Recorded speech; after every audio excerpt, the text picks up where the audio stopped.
I imagine you are beginning to see that multiplying yourself in ministry is the hopeful and desired end of all of our recruiting, our training, and our retaining of volunteers.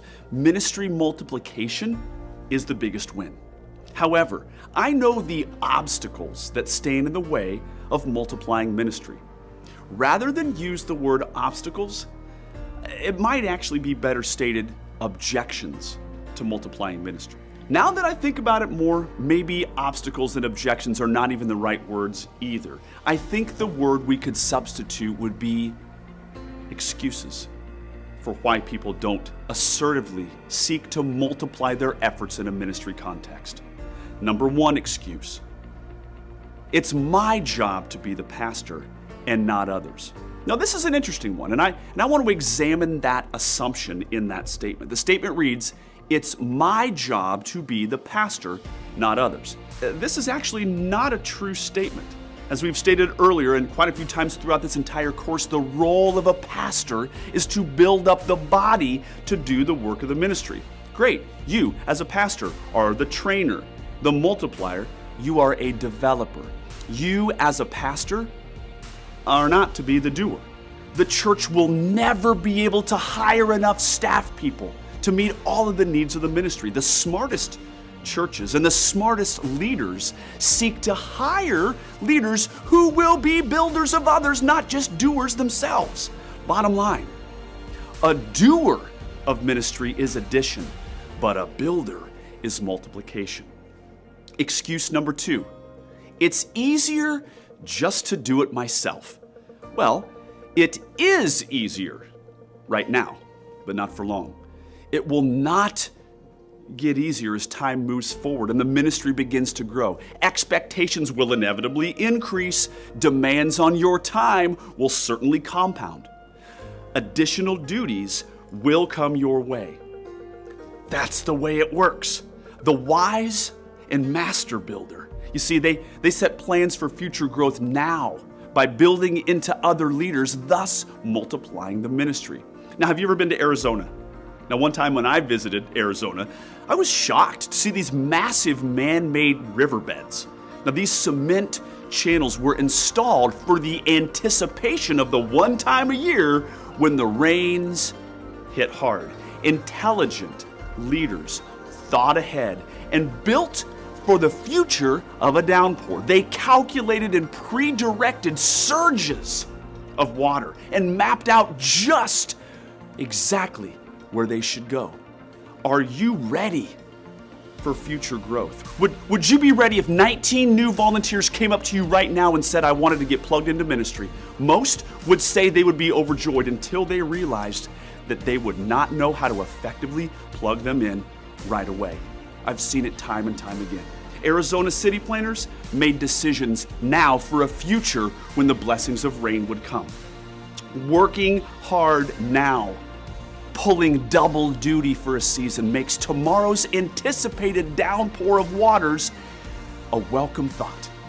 The key to build systems, structures, and teams to support future growth, that's the answer. By building into others right now, you are now ready for the future, whatever it holds. Bottom line, build now what you hope to need in 5 years.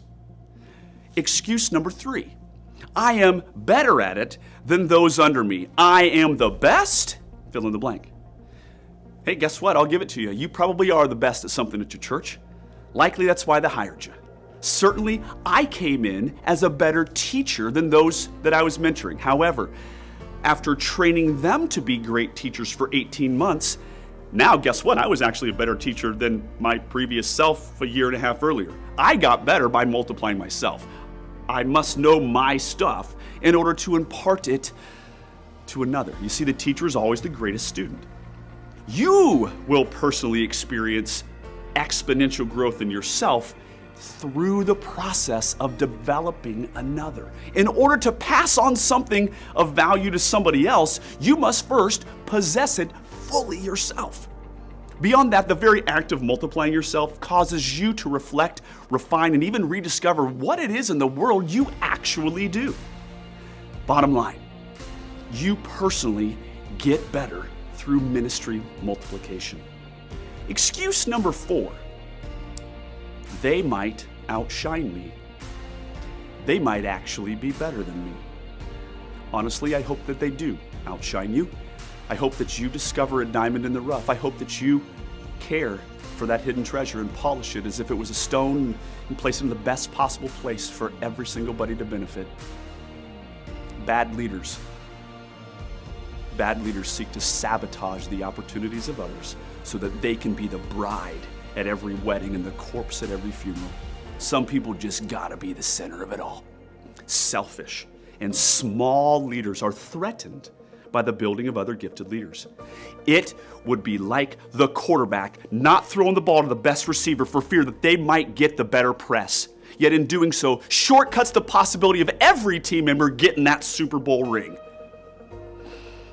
Find others with raw and unrefined abilities and work tirelessly to hone their gifts so that they can be the absolute best that they can be, maybe even better than you. Bottom line, build others to be better than you. Excuse 5, I don't want to burden volunteers.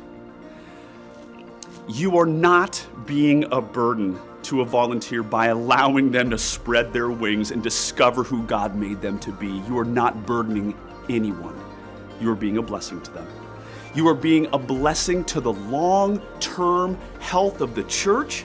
The plan of the church is to have leaders with enough humility and insight to see the fullest use of the gifts of others is the way that the church grows. The healthiest future church is a church with leaders who build the body. Now think with me for just a moment of the ripple effect if one leader poured into 3, who in turn poured into 3 other leaders, who in turn poured into more. Multiplying the church is the healthiest church of tomorrow. A multiplying church is the healthiest church of tomorrow. Not only are you a blessing to that volunteered leader and a blessing to the big picture church, you are a blessing to yourself. Sure, it is double the work to duplicate yourself. I've lived that. But there are several things that will personally benefit you. First, you will guaranteed have more margin in the long run. Second, and most importantly, you personally will see exponential growth in yourself. Be a leader. Be a multiplier. Bottom line, the building of the church is the thing for the longest term win.